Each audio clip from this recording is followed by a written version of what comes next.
Hey, it's Mark Ferguson with Invest for More, and as you can see, we are not in colorful Colorado right now. We are on the beach in Florida, and we just finished up a beach vacation with the family. Stayed at a really cool townhouse unit here right on the beach, and you can see it's not in the most amazing shape, and that's because we're on the beach, and the beach can really do some damage to properties. But we had a really great time, some really cool stuff happened while we were here too, including that boat out there and some beach reclamation, I guess. I don't know. They're adding sand to the beach, so we'll show you some of that process, how it works. We got to see that close up.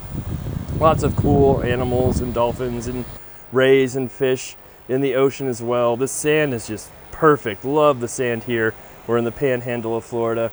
And then the property was really cool too, although we had some issues. I guess I can't even get away from contractor issues on vacation that we'll talk about too, which were kind of crazy with this unit. But the owners were really cool, helped us out. And yeah, pretty fun time, pretty neat place. And we'll show you the place and some of the beach and some other stuff that happened while we were here too. Now, of course, check out investformore.com for much more information on flips, rentals, be an agent, all that great stuff too in our 9 books. But yeah, let's take a look at this unit and everything it has to offer. So real quick, I wanted to show just the outside. There's lots of these units, probably 40 of them, and you can see quite a bit of peeling paint and wood rot and stuff on almost all of them. And that's just something to remember when you live by the ocean. The salt and ocean will batter your properties. And the owner said the HOA is working on a complete remodel of the exterior, and I think they're even expanding the decks and making the decks bigger. So that's one thing to think about too when you have a beach house, beach property, or condos, right? You'll have HOA fees, which I don't know how much these are. I could probably figure it out if I did some research. But not only that, you're gonna have assessments.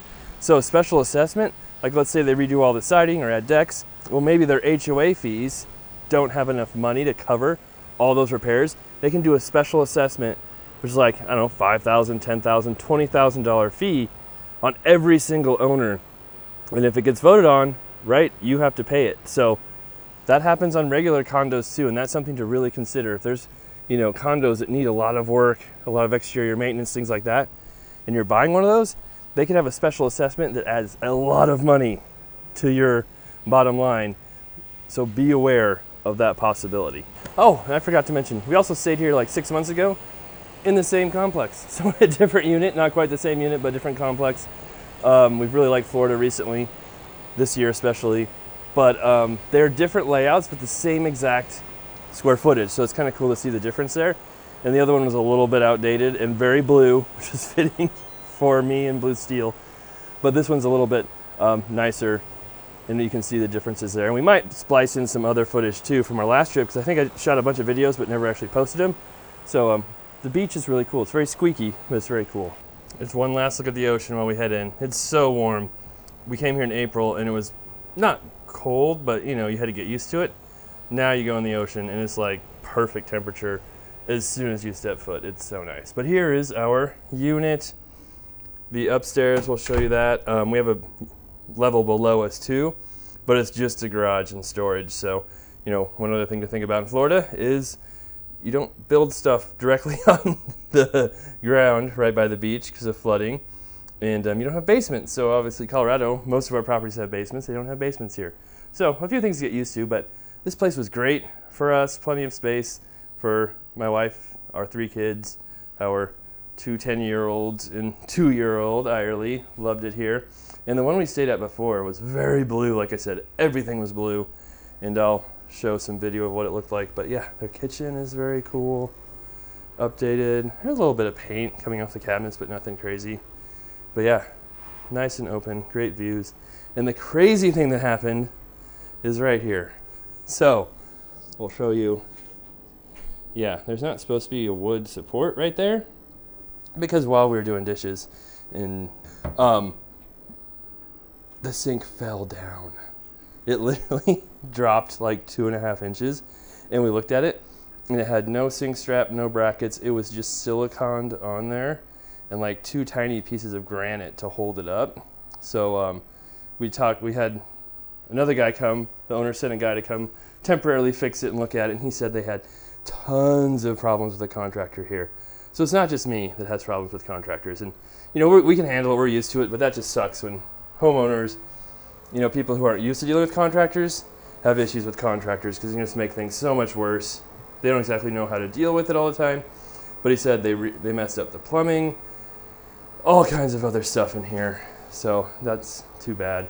But they have a new person now to use it. And like right here, you can see like a lot of outlets are very loose against the wall, kind of weird. So a few things going on. But yeah, here's one bedroom down here on the main floor, which is where our 10-year-old stayed. And they have their own TV, which they don't get at home, but that's quite a treat for them. And then pretty big room. Yeah, room for them to sleep easily. They kind of have their own bathroom, sort of. It's for the main level there too. But then there's 2 more bathrooms upstairs, master bedroom, and kind of another bedroom, but not quite. And we'll show you that here too. But yeah, we don't spend a whole lot of time in here. Usually, most of the time we're out on the beach doing stuff or exploring a little bit. But we spent more time in here this trip just because, yeah, it was very rainy. And we'd be out there on the beach during the rain. But if there's lightning or if it's like a complete downpour, which was happening quite a bit, it's a little tougher to be out there in the rain. Oh, another thing to think about as a VRBO owner or renter, this was a pantry before, pretty good sized pantry. It's probably 4 by 5 maybe. But you can see they have it locked for their own personal storage and stuff in there, maybe cleaning supplies. So you do have to have, you know, your own personal space when you own a VRBO, want to use it or have cleaning supplies. So there's a lot of things to think about. You know, we have our river house where we thought about doing a VRBO, but haven't actually done it. And, you know, we have to think about, we have to lock up all our personal stuff. We can't have anything out. It's always got to be kind of clean and perfect. And you do have to have someone come and clean it after everything. So there's a lot of extra work that goes into it, but obviously it can be well worth it for those willing to do that work or hire that work or have it set up in the right way. Right, so here's the upstairs. And it is very different from the other one we stayed at. The furnace is right in there. They do have a furnace, mostly for the AC. But then the other unit we stayed at, this whole space was completely open to a giant master bedroom. But this one has a smaller master bedroom. And like I said, we're getting ready to check out right now.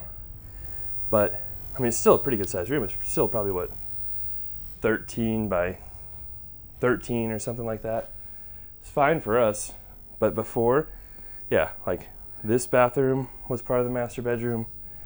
And then there was, you can see the bathroom.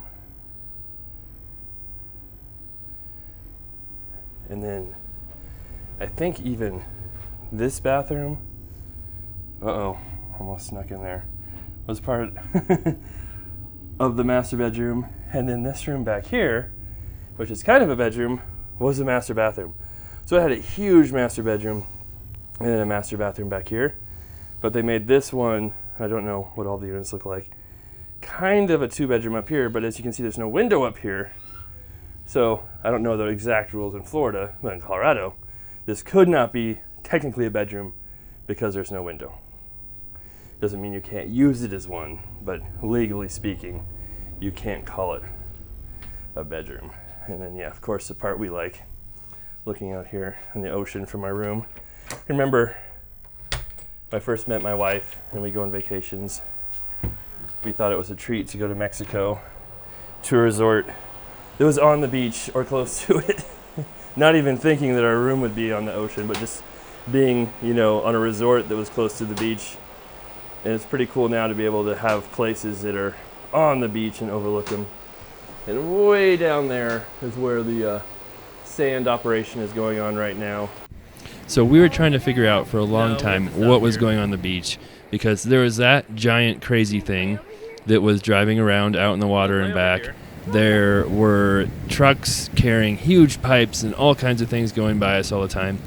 And eventually we found out this giant pipe was going out to the middle of the ocean, out to like this weird thing out there, and we did not know what it was for a while. But we finally figured out that they are adding sand to the beach. So I guess there's some beach erosion, and that ship out there would come out every once in a while, hook up to a pipe out there, you can see it hooked up on the left side over there, and then push sand through the pipe onto the beach, and then they would have this slurry that is going onto the beach.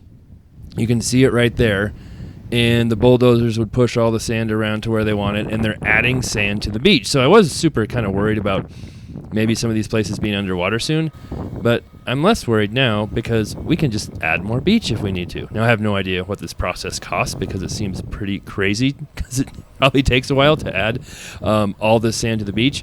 But yeah, we looked up on YouTube, and that exact ship was on YouTube too, and they're kind of showing how it works. And here it comes, shows up, hooks up, sat there for a few hours. It goes out into the ocean somewhere and picks up sand, and then comes back and dumps all the sand it picks up through the pipe back up onto the beach. And another thing that kept happening while we were here is rain. Unfortunately, lots of rain. It was so much nicer in April, but in September, I guess you should expect rain in Florida.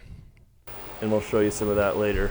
But yeah, pretty cool. The other issue we had, which wasn't horrible, but we had Hurricane Nicholas come through Texas, and its remnants came through here. So the last 3 or 4 days have been lots and lots of rain, not much sun, but we still had fun. We still did some exploring. We're still able to go out on the beach quite a bit and not worry about getting sunburned. So that was a positive to that side of it. And here's our lower level, which as you can see is just a garage, but it does have a nice storage area right there with all kinds of cool beach stuff that's left for us, and we contributed some more beach stuff to that. The door that goes outside to the beach. And then this is our entry up to the condo unit. And here's our sweet minivan with the rims on it from Dollar Rent-A-Car, which seemed kind of crazy, but you can see what it looks like out front. And yeah, those are the bedrooms and stuff above us. And it's pretty tight actually parking in those garages, but you can do it. So, bye-bye Florida. We'll be back again soon.